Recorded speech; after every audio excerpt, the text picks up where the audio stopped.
What's going on, guys? My name is Kyle for Techademics, and in this video I'm going to show you how I can use a snipping tool on Windows 10. So the first thing you want to do is go down to the Windows icon and you want to type in snipping tool. It should pop up, and then you want to click enter and it will look like this.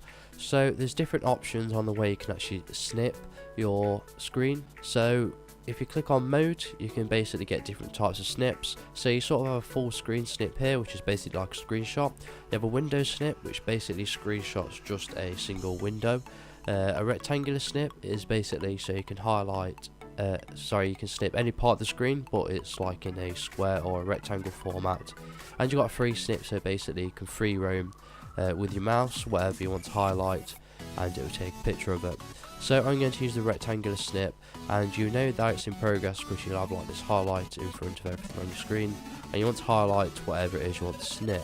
So I'm just going to highlight this snipping tool just for an example. So it's disappeared when I use it, but let's just say I want to highlight part of this background. So let's just highlight this here, and this is what it's going to look like. It's going to pop up in another window. So you can choose to edit it by using either a highlighter, so I can highlight maybe just this part here, or maybe the error that you're getting, whatever it is. Or you can use a pen, and you can use different colours, so I'm going to say black, and I can type whatever I want. Now if you do make a mistake, you can use the rubber and you can remove the highlighter or the pen.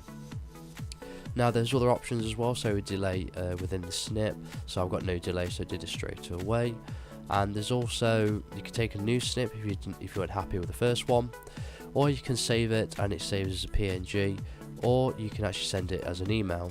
So if you click on this, it will basically open up your Outlook or your default client, your email client, and you can send it to whoever you want.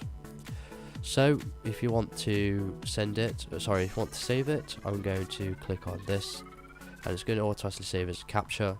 So I'm just going to type snip1.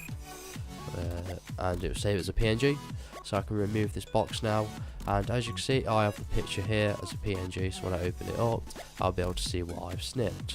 So it's as simple as that. If this video was helpful, please leave a like and pass it on to someone who may find it helpful as well. So consider subscribing if you want to view more videos like this, and request a tutorial that I may be able to help you with, and there's a possibility I'll do that in the future. So thank you for watching and enjoy the rest of your day.